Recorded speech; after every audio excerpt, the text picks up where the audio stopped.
हाँ जी, तो बाजी how a movie is made के पार्ट 3 यानी कि पोस्ट प्रोडक्शन में आप सबका स्वागत है। मैं आप सबसे आग्रह करना चाहूंगा, अगर आपने part 1 pre production and part 2 production नहीं देखा है तो कृपया पहले वो देख लीजिए ताकि आपको बेटर अंडरस्टैंडिंग हो पाए मूवी मेकिंग प्रोसेस की। तो पाजी अब जब रॉ फुटेज कैमरा से निकाल कर यानी कि वो मेमोरी कार्ड प्रोडक्शन टीम के हाथ में थमा दिया जाता है तो वो जाता है सीधा स्टूडियोज में जहां एडिटर्स बैठते हैं। इसी से पोस्ट प्रोडक्शन का पहला पॉइंट आता है, जी हाँ, एडिटिंग।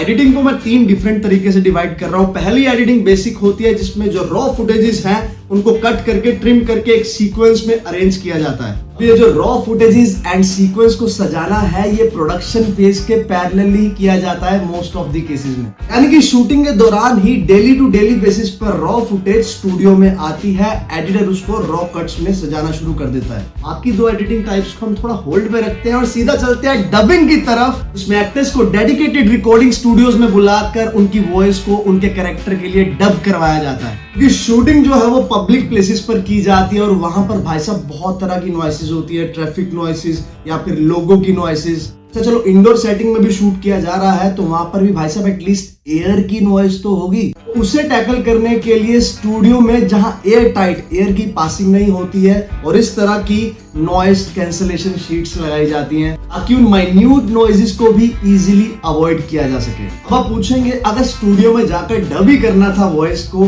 तो भाई साहब शूट पे वो लैपल माइक क्यों लगाया जाता है? क्योंकि वही माइक में रिकॉर्ड की गई वॉइस को स्टूडियो में खड़े आर्टिस्ट को उसके कानों में सुनाया जाता है एज अ क्यू, जिसे हम पायलट ट्रैक भी बोलते हैं। और सिर्फ पायलट ट्रैक ही नहीं, एक्टर के सामने एक स्क्रीन भी लगी होती है जिस पर एक्टर का वही सीन चल रहा होता है जिसके लिए वो डब करने वाला है, जिसको एडिटर कट एंड ट्रिम करके अरेंज कर चुका है। और तब जाकर एक एक्टर वही सेम डायलॉग को वही सेम फीलिंग के साथ एक बार फिर बोल पाता है। एक तो हो गया कि आर्टिस्ट ने अपनी ओरिजिनल लैंग्वेज जिसमें मूवी बनी है उसमें तो उसने डब कर दिया। आजकल तो भाई साहब आपको पता ही है कि पैन इंडिया का जमाना है तो मल्टीपल रीजनल लैंग्वेज में भी इसको डब किया जाता है। उसके लिए एक्सटर्नल डबिंग आर्टिस्ट को हायर किया जाता है कि हर लैंग्वेज का अलग भी हो सकता है और एक आदमी भी हो सकता है जो सारी की सारी लैंग्वेज अच्छे से बोलना जानता हो। अब आ जाते हैं भाई साहब साउंड डिजाइनिंग पर। जितना भी म्यूजिक, जितना भी बीजीएम, जो भी साउंड ट्रैक सॉन्ग्स होते हैं वो एक म्यूजिक कंपोजर या साउंड डिजाइनर डायरेक्टर के कहने पर क्रिएट करता है। बहुत सारे केसेस में म्यूजिक कंपोजर को डायरेक्टर पहले ही इंस्ट्रक्शन दे देता है, इनफैक्ट प्री प्रोडक्शन के टाइम से भी दे सकता है। भैया हमारी मूवी इस थीम की है, मुझे इस थीम का म्यूजिक चाहिए, शुरू हो जाओ। इसी साउंड डिजाइनिंग के अंदर एक मेजर डिपार्टमेंट की बात करना चाहूंगा यार, मुझे लगता है जो बहुत अंडररेटेड है, फोली आर्टिस्ट।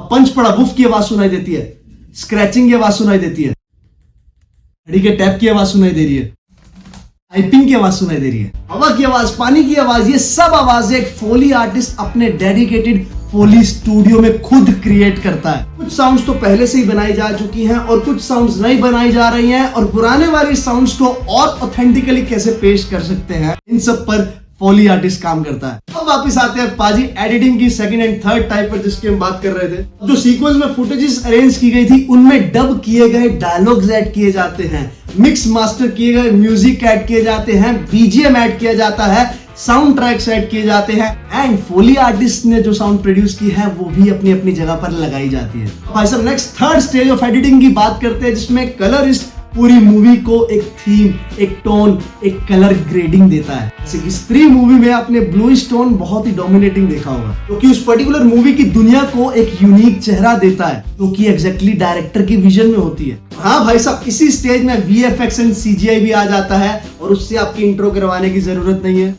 VFX आज की डेट में अपने आप में बहुत बड़ा सब्जेक्ट बन गया है। एक एडिशनल पॉइंट और ऐड हो जाता है, अगर मूवी 3D में रिलीज करनी हो, उसे 2D में शूट किया गया हो, उसे कन्वर्ट 3D में करना हो तो उसके लिए एक अलग स्टेज बनती है। और आजकल एक क्वालिटी मूवी बनाने के लिए सबसे ज्यादा टाइम पोस्ट प्रोडक्शन पर दिया जाता है। आदि पुरुष के बाद अब जान ही गए होंगे। अब जब एक बार फाइनल प्रोडक्ट यानी कि मूवी का फाइनल कट तैयार हो जाता है, अब सवाल आता है कि इसे आखिर बेचना कैसे है, इसकी प्रमोशन कैसे करनी है। इसके लिए तो सेपरेट से वीडियो लानी पड़ेगी ना। कमेंट सेक्शन में जरूर बताइएगा if you want that. Also अगर हमने आपके ज्ञान में थोड़ा सा भी वादा किया हो, लाइक शेयर सब्सक्राइब तो बनता है बॉस। हम मिलेंगे आपको अगली वीडियो में।